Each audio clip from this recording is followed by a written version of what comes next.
On October the 25th, 1983, the United States invaded Grenada. It was, some believe, a forerunner to a much bigger invasion of Nicaragua.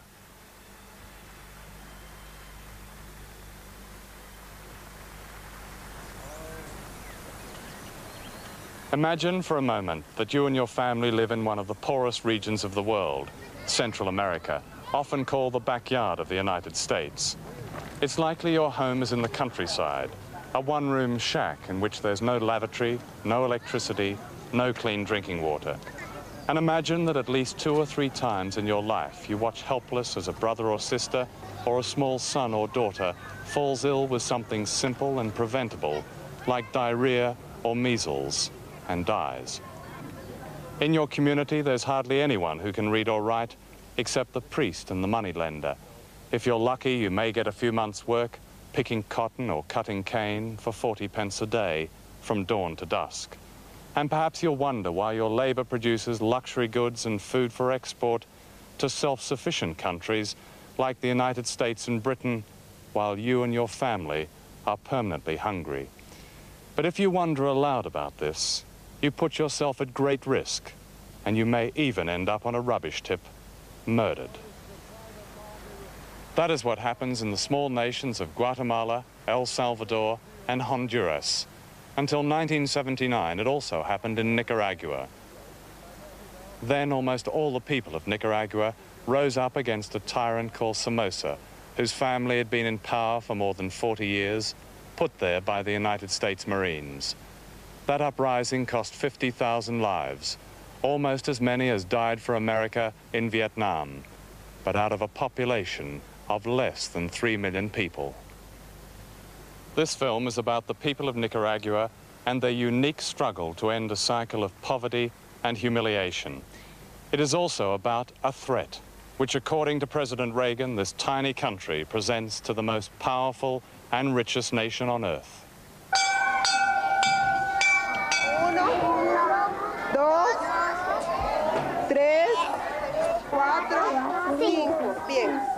This threat, says Reagan, is communist penetration in Central America. But the real threat is this. Children once denied education under the Somozas now have the same right to school as do children in Britain. This botany class did not exist while Somoza was in power, when even the youngest children labored in the fields. In the past 4 years, 2,500 new schools have been built. And this is the threat. These middle-aged peasant women can read and write for the first time in their lives. In the past 4 years, illiteracy has been cut to less than 10% of the population. And this is the threat. Polio has been wiped out. Infant mortality has been cut by 1/3. Serious malnutrition has been dramatically reduced. A national health service has been established in spite of pitifully meager resources. And this is the threat. Open roads, freedom of movement. In a region of turmoil, there's no curfew, no menace from within. It is ironic that Nicaragua is one of the few countries in Latin America where the United States ambassador is able to stroll in safety through the streets. Patria libre!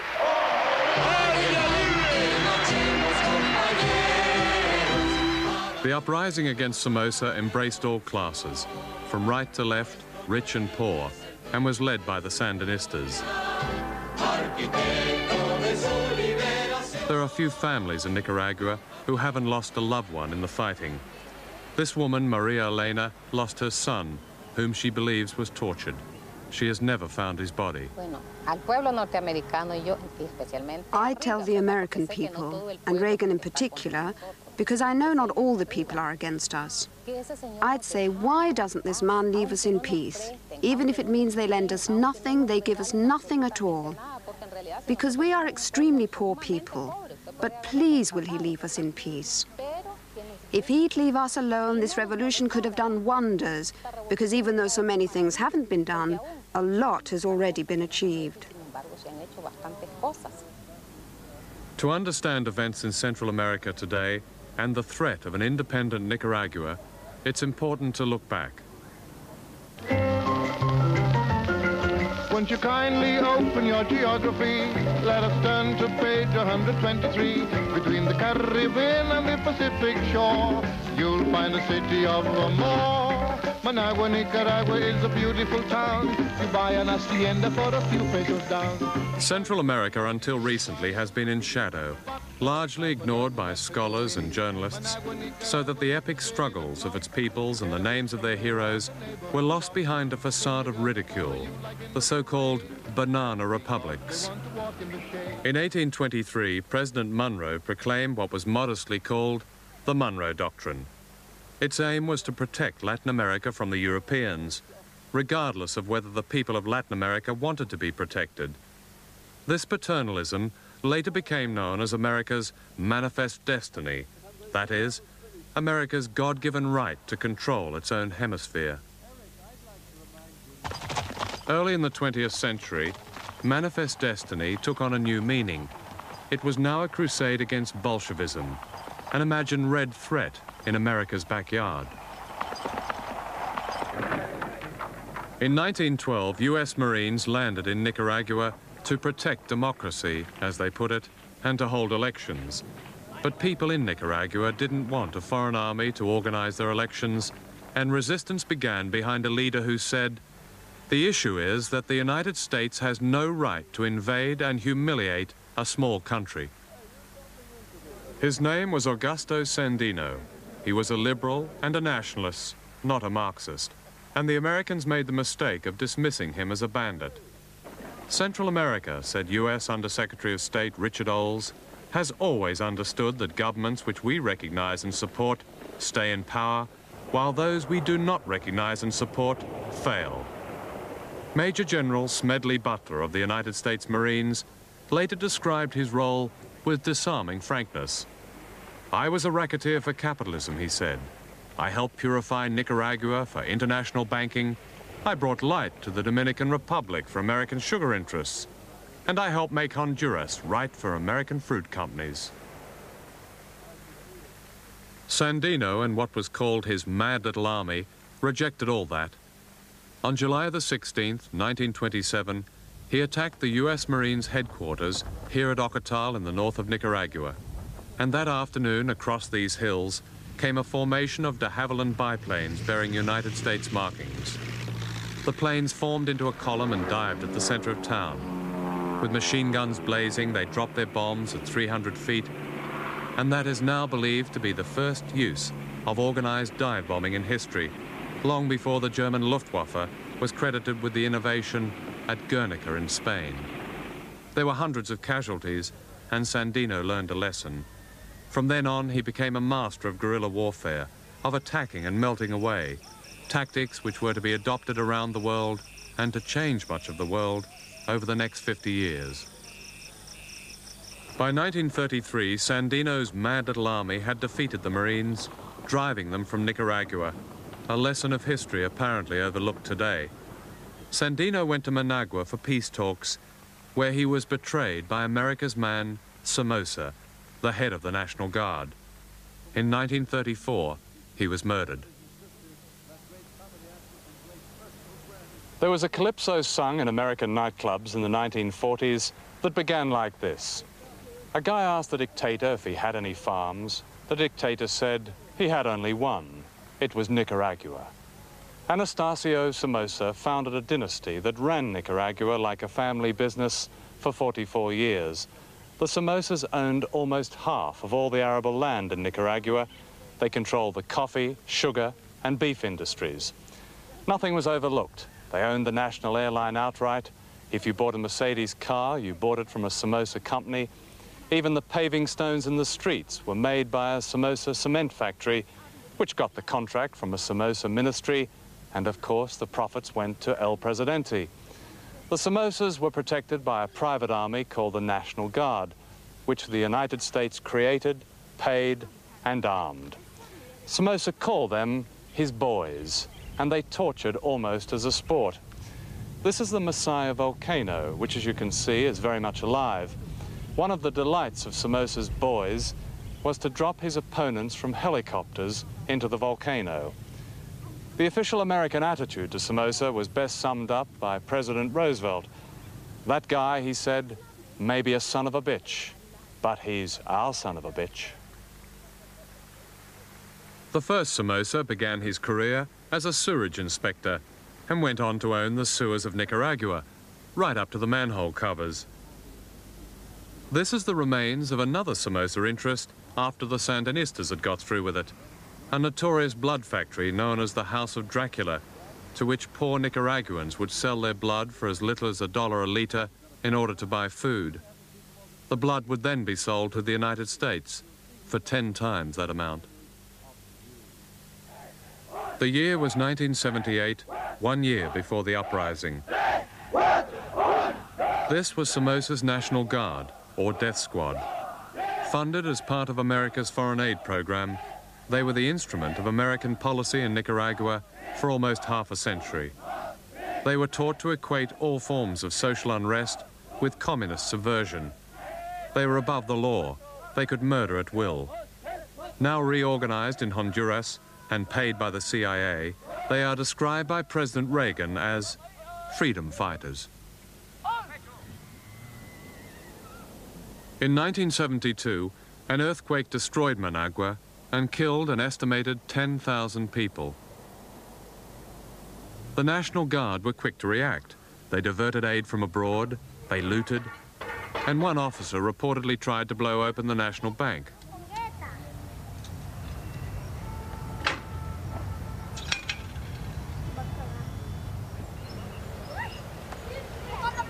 In the center of Managua, this children's playground was built immediately after the fall of Somoza on the rubble of the earthquake. Somoza had repeatedly refused to build parks and playgrounds in much the same way that he resisted doing anything about the 83% malnutrition or diseases affecting young children. He did, however, find $1 million to send in cash to President Nixon's re-election campaign in 1972.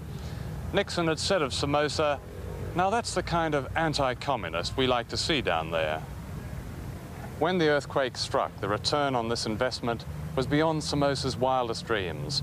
The United States gave him emergency aid of $57 million, most of it out of US government funds. But the Nicaraguan Treasury reported receiving only $16 million. There was no inquiry about the missing $41 million. Indeed, more of the same just kept rolling in. With the support of the Carter administration, the International Monetary Fund gave Somoza $65 million, just a few months before he fled the country and while he was bombing his own people.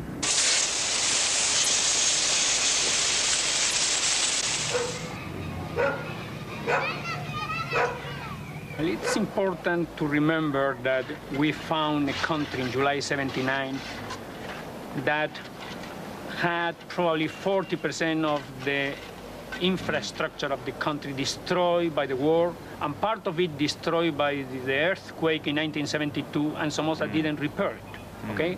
The city of Managua is a very good example of that.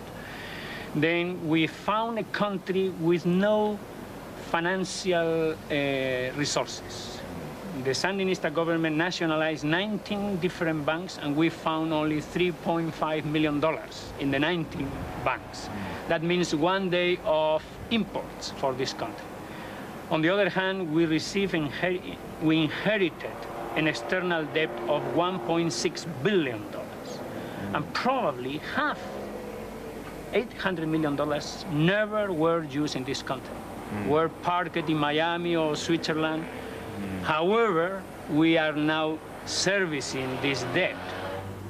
In 1982, the World Bank congratulated Nicaragua for repaying the debts of Somoza, for generously treating the private sector with incentives, and for substantial progress in health and education. At the same time, the bank regretted having to cut back urgently needed loans to Nicaragua because of, to quote, increasing political limitations. In other words, pressure from Washington. We have been suffering in the last 2 years a sort of financial boycott.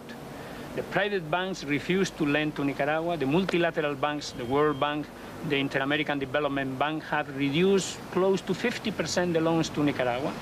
And that means that we have shortages of medicines. We have shortages of food. We had the boycott of the wheat. Now we had the boycott of our sugar exports to the United States. We have a boycott of some spare parts that are not coming on time for the crops. Then is a scarcity of foreign exchange that affects the industrial production, affects the agricultural production, and that affects the normal standard of living of the people. Still, they are happy under these conditions. And they are not easy conditions. They are appalling conditions many times. Check with the people if they prefer this life, very simple life, very austere life, to the life under Somoza. What is going here is that the people realize that this is their own economy, this is their own country, and they are facing an aggression, a foreign aggression. This revolution was not made by a proletariat party. It was produced by a popular insurrection. Everybody took part in the destruction of the dictatorship. This is not a political party. It's a front who made the revolution. And you have in this front different parties, the Socialist Party, the Christian Democratic Party, the Liberals, the Conservatives, all of them took part in this insurrection. Christians, the same time with Marxists, took part in this insurrection. The church, many priests and nuns supported the insurrection, even fought in the insurrection. Now, after 4 years, this is a country that has 60% of the GDP in the hands of the private sector, after 4 years of revolution.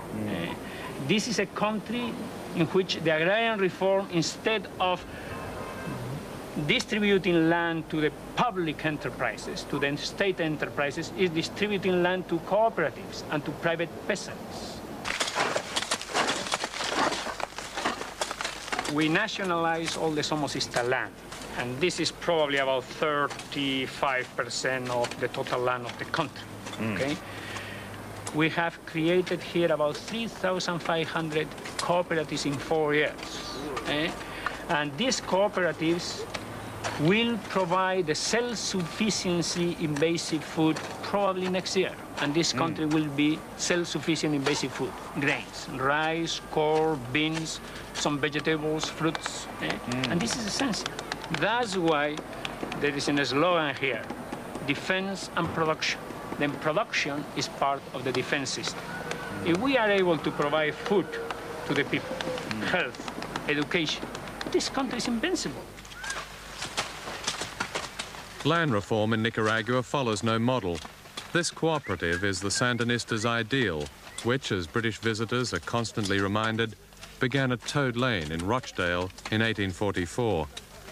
Unlike Cuba, there is no state farm monopoly. An individual can own as much land as he can work, as long as he does not leave it idle, and he reinvests, and he pays decent wages. Most of the principal export crops, cotton, coffee, beef and sugar, remain in private hands. Indeed, small private owners are encouraged to accept loans offering low interest rates. In the past 4 years, food production and consumption of basic foods has increased by as much as 100%. Washington says there are food queues in Nicaragua. This is the market in Managua on a normal day.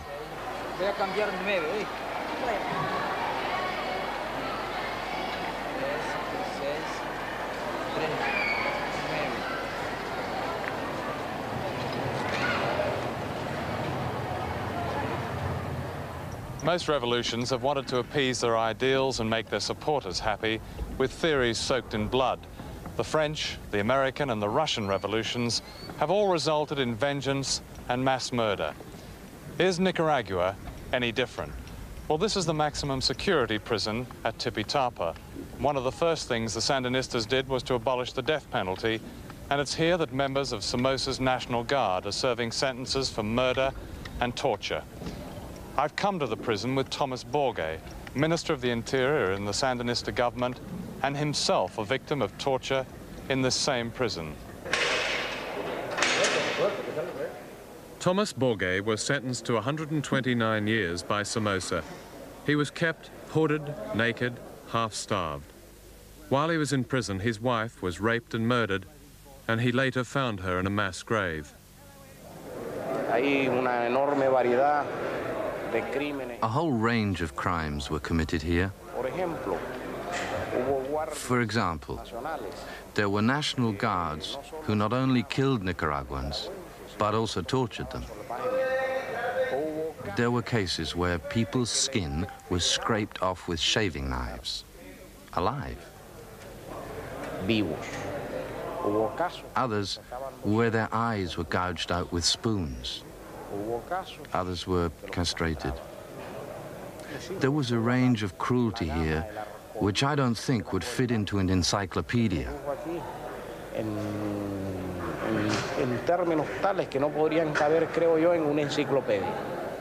Today in Nicaragua, says Amnesty International, no allegations of torture have been substantiated. In individual cases of ill treatment, Amnesty told us, those responsible have been punished by the Nicaraguan authorities. I have a sort of amnesia about everything that happened here. Today, I don't remember the bad moments. I've rubbed them from my memory. I think that to remember bad moments is a way of retaining bitterness.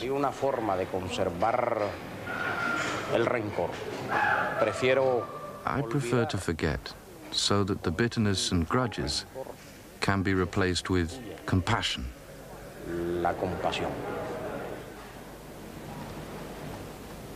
Such an attitude has helped to create a possibly unique example of penal reform.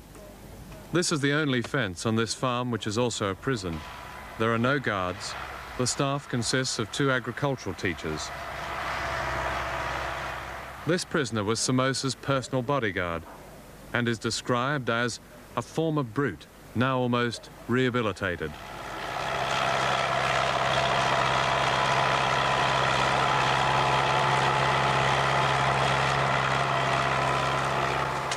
Here, the only potential weapons are these machetes, which the prisoners are trusted to use in clearing a baseball pitch.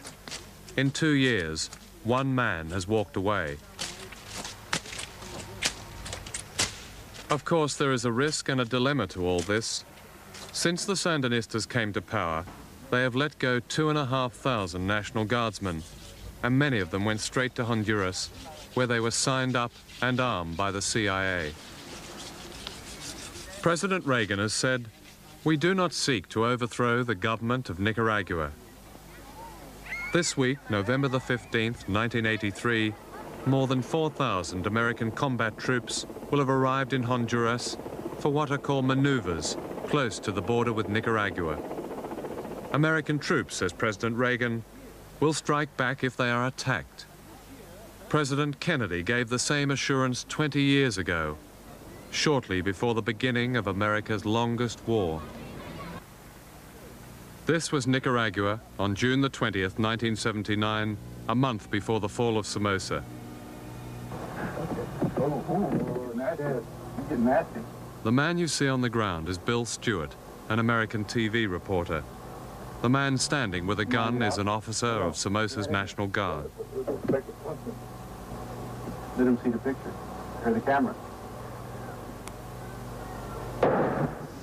Bill Stewart was an ordinary reporter doing his job. His murder on television shocked many Americans and helped to break an historical pattern. For the first time, Washington found it very difficult to justify sending troops to intervene on behalf of their man, Somoza, whom President Carter only a few months earlier had personally congratulated on the improvement on human rights in Nicaragua. On the first anniversary of Bill Stewart's death, here at this street corner in a poor district, a monument was erected. And I, for one, find what it says most moving. In memory of Bill Stewart, he didn't die on foreign soil, and we keep his memory alive because he is part of free Nicaragua. Such is the generosity of spirit so often shown in this small country. In the same barrio, more than 200 young Nicaraguans died fighting the National Guard. One of them was this woman's son, Julio. Her name is Lupita, and she carried her son's tortured body back from the front line and buried it in this, her small dirt garden.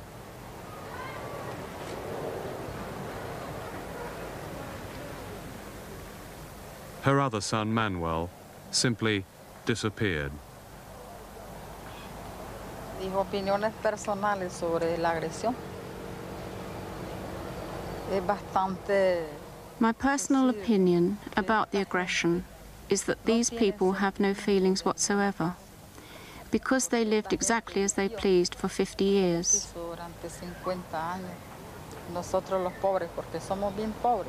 We the poor, and we really are poor, we struggled to earn our daily bread with the pittance we were paid.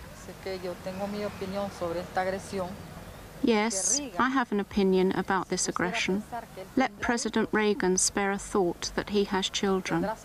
Let him think that he is supporting genocide. They were murderers here. They had no pity for the young people. It was a crime in Nicaragua to be young.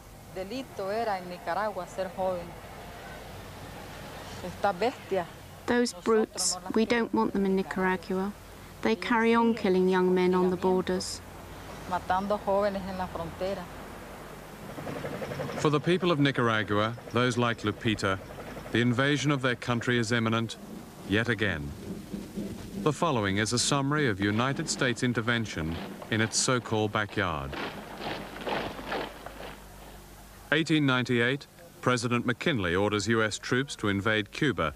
1905, President Theodore Roosevelt orders the invasion of Honduras. 1912, President Taft orders the invasion of Nicaragua. 1914 to 18, President Wilson invades Haiti, Cuba, and Panama. 1924 to 26, President Coolidge invades Nicaragua and Honduras. 1954, Eisenhower approves the overthrow of the elected government of Guatemala. 1961, Kennedy approves a CIA invasion of Cuba. 1965, Johnson invades the Dominican Republic. 1973, Nixon approves the overthrow of the elected government of Chile. 1981, President Reagan approves the CIA secret war against Nicaragua. 1983, President Reagan orders the invasion of Grenada. Their legacy is this remarkable United States military encirclement of the region, a vast ring of Americans on land, sea, and in the air, allowing a rapid deployment force to cover any eventuality, Grenada being the latest example. Since President Reagan came to power, this threat has been turned increasingly against Nicaragua. There have been bombing raids flown by insurgents based in Costa Rica to the south, and from Honduras to the north, the CIA directs, pays, and arms former members of Somoza's National Guard, known as the Contras, some of whom are trained in illegal camps in Florida. Last July, the secret war came into the open with the arrival off Nicaragua of 2 American naval task forces, each with more firepower than the entire U.S. fleet in World War II. Today, 4,000 American combat troops are poised in Honduras, near the border. Ranged against them in Nicaragua are 45 aging Eastern Bloc tanks unsuitable for mountainous jungle and which are liable to break down after 125 miles, plus 3 antiquated Korean War jets, 2 helicopters, a navy consisting of a few patrol boats, a regular army of 22,000 and 25,000 reserves, and a militia. In addition to the threat from outside, the Nicaraguans face 15,000 of these troops, the Contras, heavily armed by the Americans and operating a hit-and-run war from Honduras. This is effectively a CIA private army. Its original aim was to stop the alleged flow of arms from the Sandinistas to the guerrillas in El Salvador. But this was no more than a cover. No convincing proof has ever been produced in public to substantiate a continuing flow of arms, a pretext described by a member of the Senate Intelligence Committee as a farce. The real aim of the Contra is to give the appearance of a civil war in Nicaragua by hitting economic targets and killing people like midwives. I work, for example, training traditional attendants in the north of the country. That's my work. That's midwife attendants? Yes, midwife attendants. Because in this country, most of the deliveries have been performed or made by midwife. I've been working in areas where 6 of my students have been murdered by counter-revolutionary groups coming from Honduras. And my program was finished because of that. That was in May 1982. But now we have restarted again because it's marvelous. I remember when a health worker was murdered. She was a nurse. And we had a meeting after the murder, and 10 nurses were willing to go there and work as she did in the past. The morning I spoke to Susana, a young man, Julio Moncada, was ambushed by a gang of Contra and murdered. His job was organizing land reform, and therefore he was clearly a threat. Julio Moncada wasn't political at all. He just loved his people. And what was the purpose of killing him, do you think? I think they want to stop technicians going to the countryside. They want to make people afraid, feel afraid, not going to the countryside to help peasants. And for that reason, I think they are killing technicians now. In the past, they were health workers, and now they are agrarian reform technicians. These are other victims of the CIA war. Young Sandinista troops at a hospital which, when we filmed there, had 2 months' supply of medicines left. And that was 2 months ago. This volunteer militia boy is 14 years old. He was shot and burned while defending his village.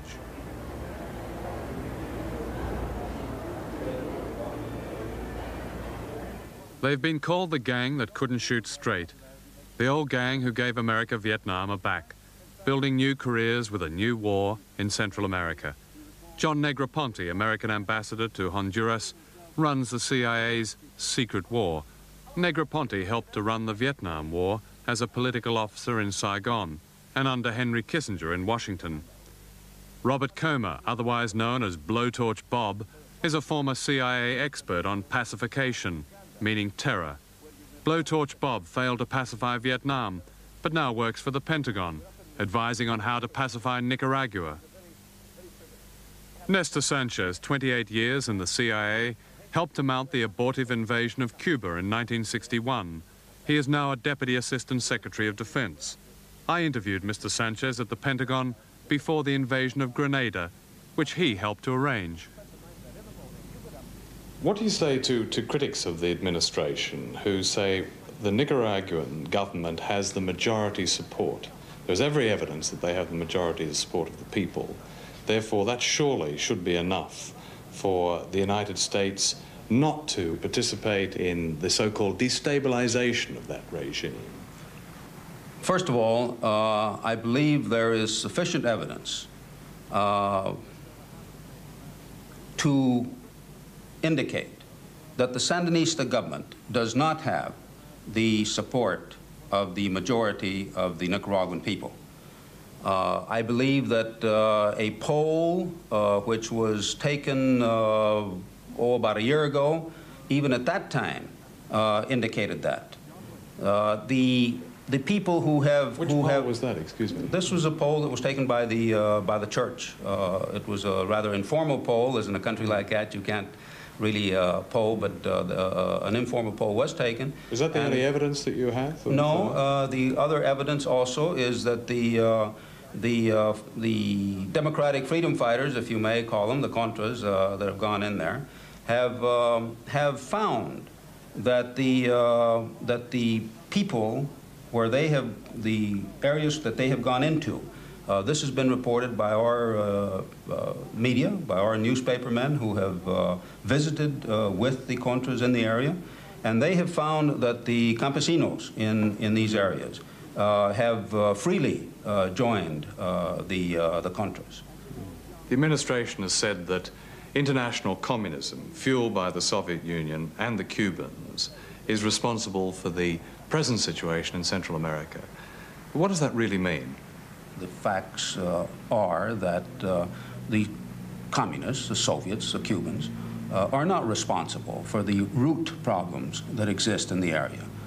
They're taking advantage of a situation which has existed for a long time, and are therefore consolidating the break that they got in Nicaragua, consolidating their position in that country, and proceeding, as they openly state, to export their subversion and their terror to other countries in an effort to liberate these countries from imperialism.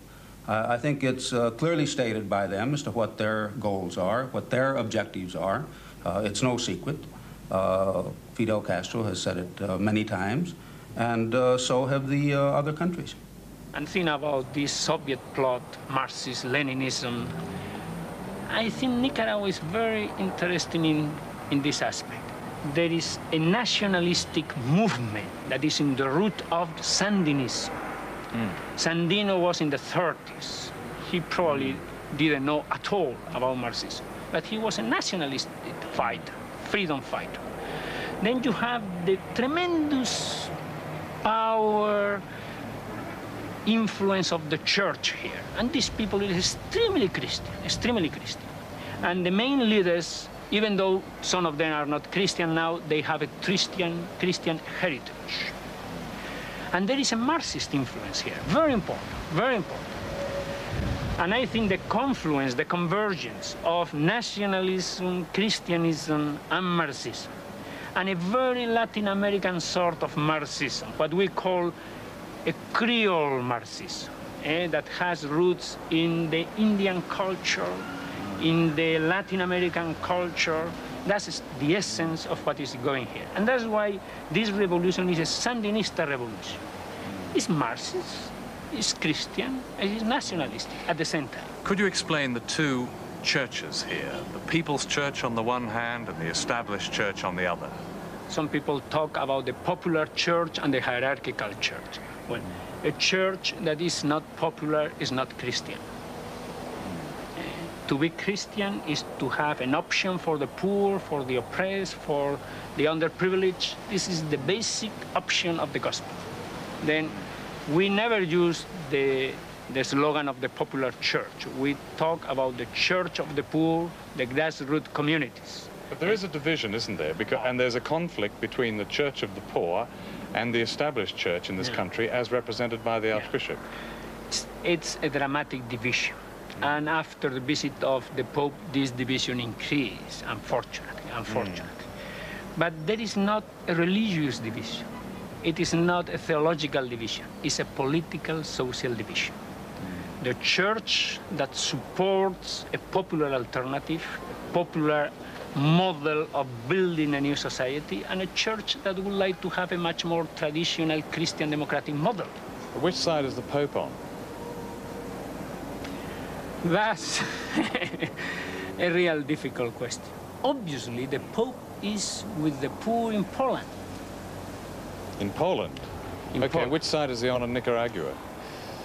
Well, when the Pope came here, I think due to the bad information that he received, with the disinformation that he received before coming here, he was unable to understand what was going here. That's a very polite way of putting it. I think the bad information he got. But I mean, a lot of oblique things were said when the Pope was here. Yeah.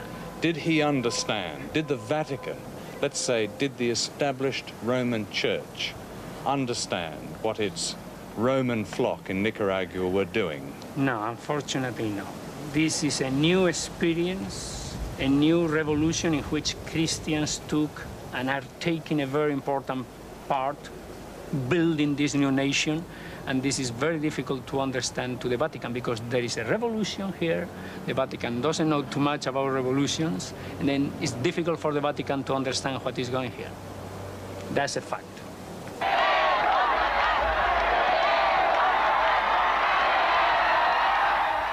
The Pope makes a habit of blessing the governments of countries he visits.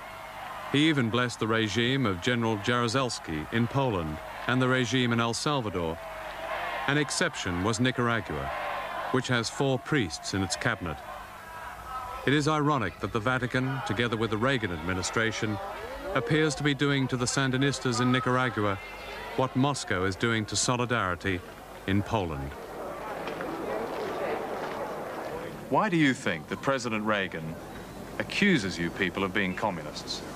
All that is communism for Reagan because the role that Christianity plays in the cultural framework of Reagan is to legitimize the established powers of the world. The church has been always with the big capital, with the big institutions, with big countries. Only in exceptions, the church worked with the poor, with the underdeveloped, with the third world countries.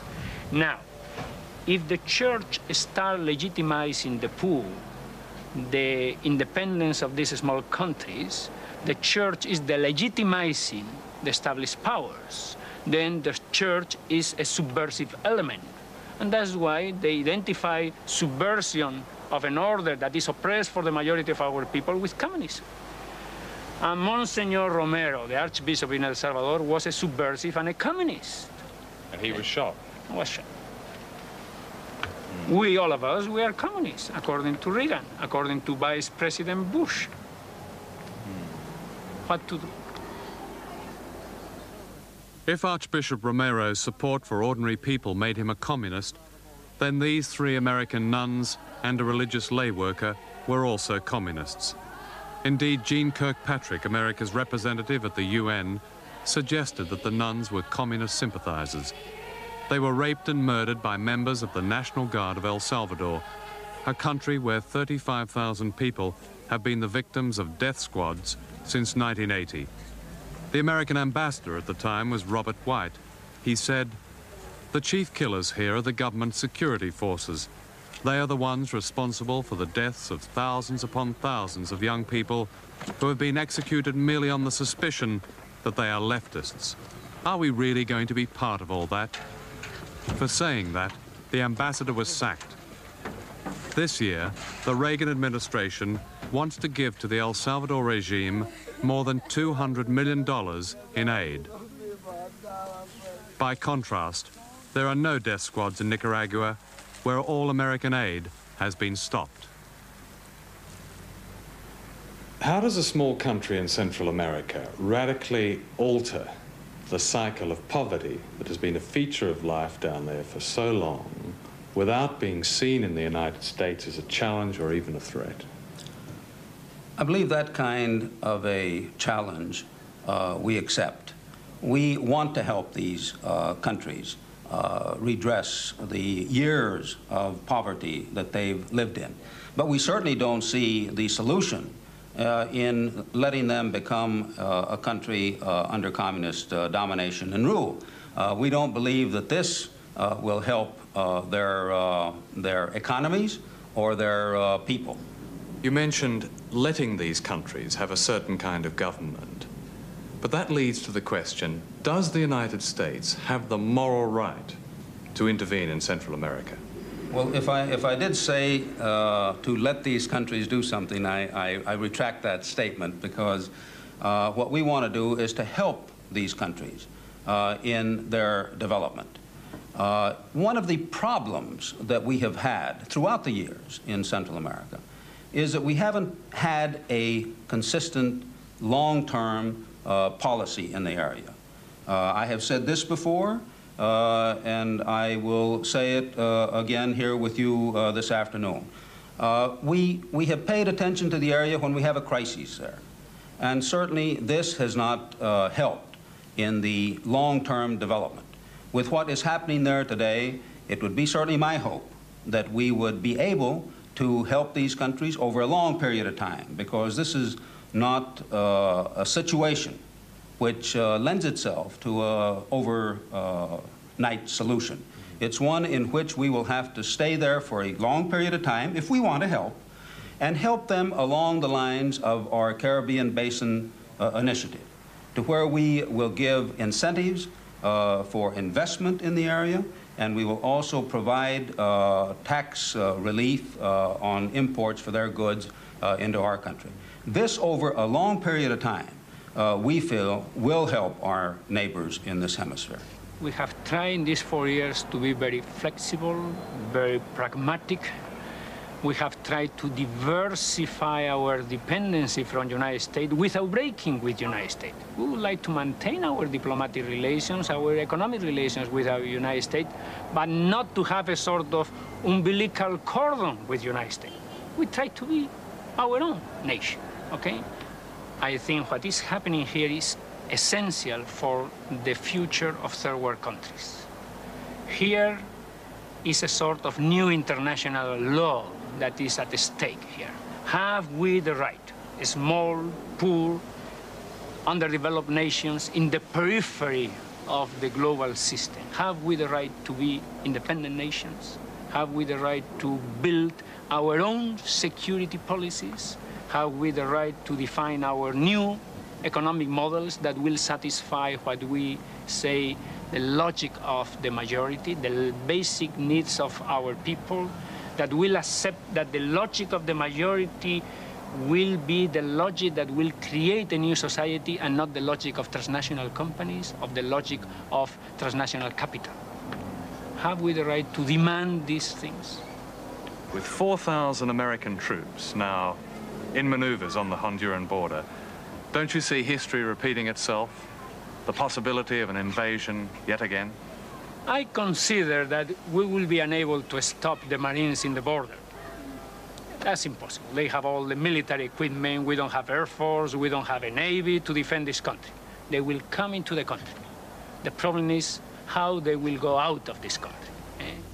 Mrs. Thatcher has given very strong support to President Reagan's policies in Central America.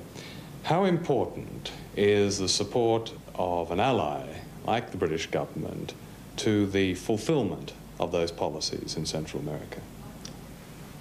Such support is vital, is necessary, is very, very important to us.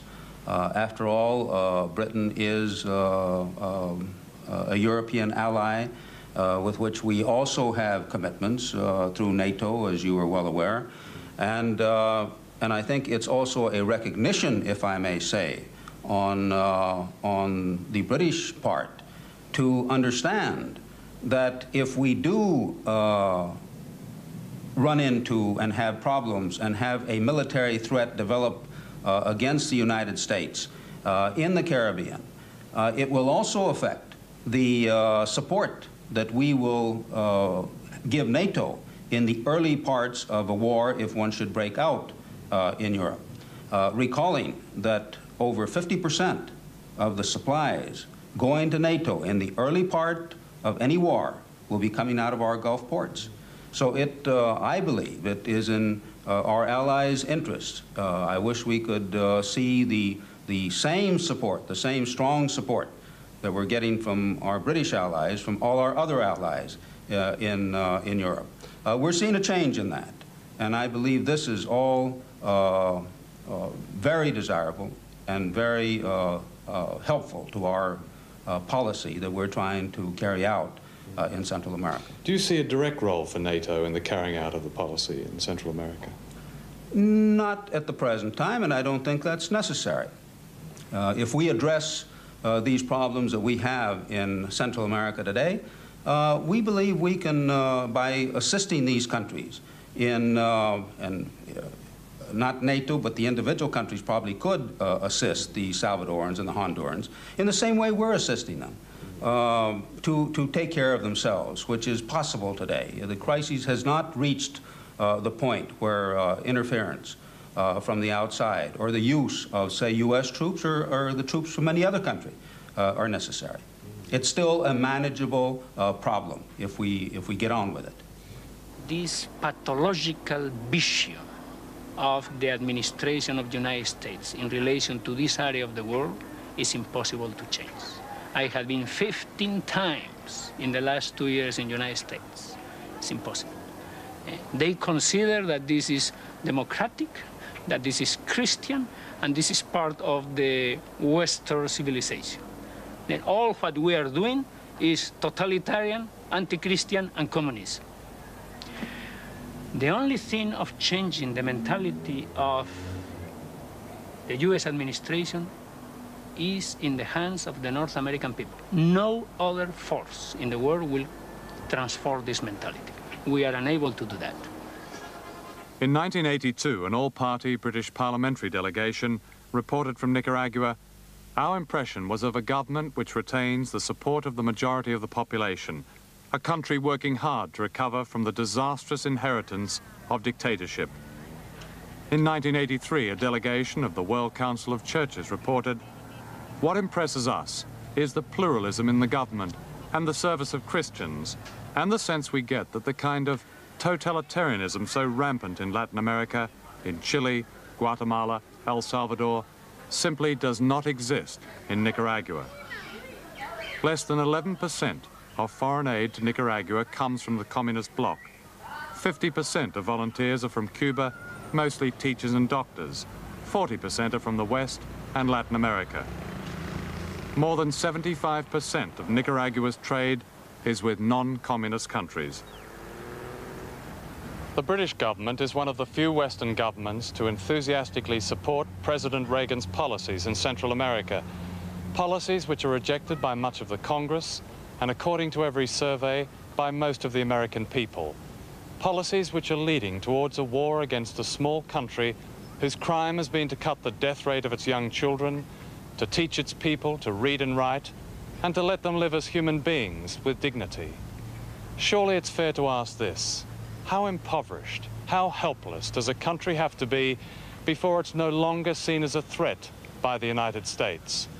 Or perhaps President Reagan understands that the real threat of Nicaragua is simply that of a good example, and one desperately sought after from Central America to the Philippines to Poland. The example of a society inspired by neither the United States nor the Soviet Union. The generosity of spirit you have seen from Nicaragua will not be sustained by more suffering. If governments won't help them, why can't they leave them alone?